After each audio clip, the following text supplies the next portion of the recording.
ที่ปัญหาเมืองไทยคือมีการลักลอบสัตว์เยอะแล้วก็สัตว์ป่าเนี่ยเริ่มร่อยหรอเริ่มหายไปจากธรรมชาติของเรานะครับก็เลยกลายเป็นโครงการหนึ่งที่ศิลปิน8คนรวมทั้งผมด้วยเนี่ยพยายามที่จะทำสเกลเจอร์ทำประติมากรรมทำเพนติ้งทำงานศิลปะเพื่อที่จะหารายได้ประมาณสัก 700,000 บาทในการทำระบบบำบัดน้ำประปาน้ำสะอาดให้กับสัตว์เหล่านี้ทำกรงใหม่ทำต่างๆพอมันเป็นลักลอบเข้ามาก็เป็นของกลางเป็นของกลางเสร็จความหมายคือว่าต้องเก็บเอาไว้ในโรงพักแล้วคิดดูถ้าสิ่งมีชีวิตเนี่ยต้องถูกขังเอาไว้เป็นปีๆสุดท้ายคือเขาออกไปอยู่ในธรรมชาติไม่เป็นตั้งแต่ผมได้รับรางวัลศิลปินศิลปาภรณ์มาครับตั้งแต่ปี 2562 ก็เลยคิดว่าจริงๆแล้วหน้าที่เรา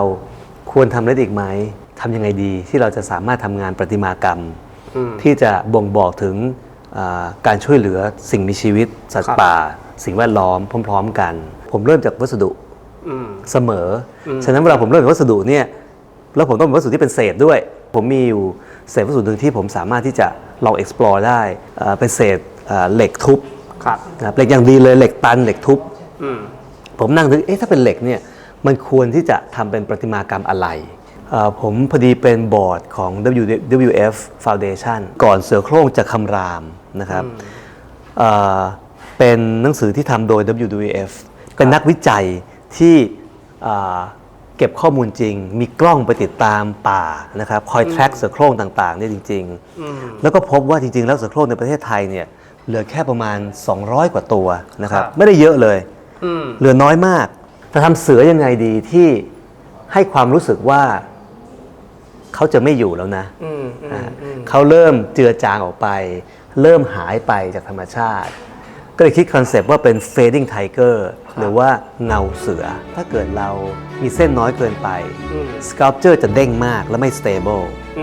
คอนเซปต์ของความแข็งแกร่งหรือว่าคอนเซปต์ของความที่เราต้องการเนี่ยอาจจะสื่อสารได้ไม่ดี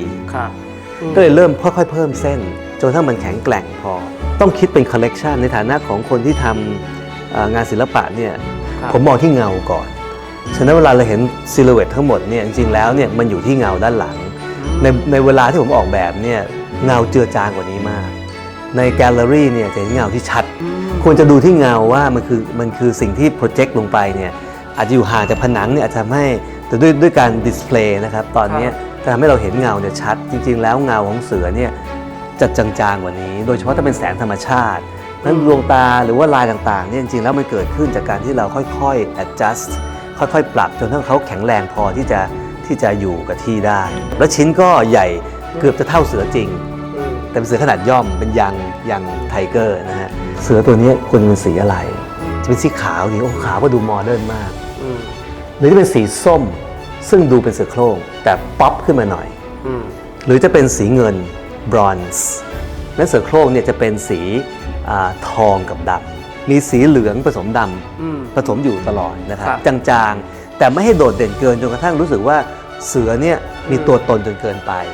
สีที่เห็นเป็นฐานอันนี้นะครับคือเศษล้วนๆเลยครับเป็นผลงานจากการทำพาวิเลียนต่างๆในโรงงานอยู่แล้วเป็นเศษเหลือแล้วผมจับเศษเนี่ยมาต่อกันยังเห็นรอยต่อบางจุดไม่ใช่เสือจะเจือนจางอย่างเดียวแต่เสือเนี่ยกำลังล่องลอยเข้ากลีบเมฆคือหายไปเลยถ้าเราไม่ดูแลความเป็นศิลปินเนี่ยผมว่าไม่ได้เกิดขึ้นด้วยความตั้งใจเกิดขึ้นตอนที่ผมได้รับ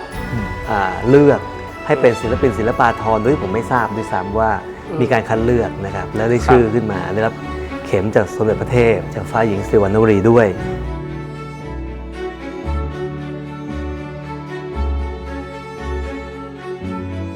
พัฒนาวัสดุใหม่การหาวิธีการใหม่ๆในการที่จะแก้ปัญหาสิ่งแวดล้อมฉะนั้นผมก็เลยไม่ได้เป็นมุมมองของคนทั่วไปเลยมองว่าเดี๋ยวต้องมีอะไรแปลกๆออกมาแน่เลยโดยเฉพาะเน้นที่วัสดุใหม่ๆเช่นเปลือกไข่กีบหมูเศษหนังเศษไม้แลมิเนตแบบใหม่ๆหรือถุงน้ำยาล้างไตถ้ามีอะไรแปลกๆเนี่ยเดี๋ยวผมก็จะเอามา explore ใช่ก็เลยกลายเป็น innovative sustainable product designer ผมไปงาน COP 28 ที่ดูไบมาเมื่อ2 เดือนที่แล้วผมก็พบว่าในงาน COP หรือ Corporation of Partnership เนี่ยที่ทุกคนจะแก้ปัญหาโลกร้อนเนี่ยเขาเริ่มจะไม่ใช้คำว่า sustainability กันแล้วมันกลายเป็นค ยุคที่แล้วเขาเริ่มใช้คำว่า adaptation ใช้คำว่า resiliency เรา cross the line ไปในหลายเรื่องแล้ว ทั้งโลกเนี่ยสร้างกฎหมายใหม่นู่นนี่นั่นมาเนี่ยแก้ปัญหาโอโซนได้ แต่นอกนั้นเนี่ยเรา fail หมด ปัญหาที่จะ curb carbon emission โอ้โห ไม่มีใครทำสำเร็จเลย ช้ากว่ากำหนดไปหมดนะอุณหภูมิโลกร้อนขึ้นมากกว่าที่เราคิดไว้เร็วขึ้นกว่าเดิมนะครับ natural disaster ภัยพิบัติโอ้โหทีขึ้นกว่าเดิมเยอะ ตรงนี้ครับทุกคนเลยมองว่า adaptation เราต้องอยู่ในโลกที่อันตรายมากขึ้นเสื่อมโทรมลงเรื่อยๆอย่างไรเราต้อง resilient กับโลกอนาคตยังไงฉะนั้นผมมองว่าคำว่า sustainability เนี่ยเป็นสิ่งที่เราต้องคิดว่ามันไม่พอแล้วเราต้องคิดถึงว่าเราจะอยู่ยังไงในโลกที่ unsustainable การออกแบบเพื่อสิ่งแวดล้อมมีหลายด้านออกแบบเพื่อประสิทธิภาพนะครับออกแบบเพื่อให้มีเพื่อลดผลกระทบต่างๆออกแบบที่ไม่ใช้ทรัพยากรมากสิ่งสำคัญอันหนึงเลยครับออกแบบเพื่อกระตุ้นและเพื่อ educate ให้ผมคิดว่าสิ่งที่งานศิลปะหรือศิลปินทำได้เนี่ยคือออกแบบเพื่อกระตุ้นให้รู้สึกว่าเฮ้ยโลกนี้มันจะแย่แล้วนะผมคิดว่านี่คือหน้าที่ของศิลปินครับที่จะบอกกับคนในหลายๆเจเนอเรชันผมว่าบางทีเนี่ยงานศิลปะไม่ได้พูดกับคนที่มีความการศึกษาเท่ากันแต่งานศิลปะเนี่ยสามารถจะพูดกับในหลายๆช่วงอายุได้ฉะนั้นผมคิดว่างานศิลปะเนี่ยเป็นหนึ่ง tool ที่สามารถจะ relay message หรือว่าคุยกับคนได้หลายเจเนอเรชัน educate ได้พร้อมๆกันแล้วก็อย่าง enjoyable ผมว่าอย่างมี good taste ผมว่านี่คือสิ่งที่ผมคิดว่าเป็นหน้าที่หนึ่งของศิลปินและก็งานศิลปะครับ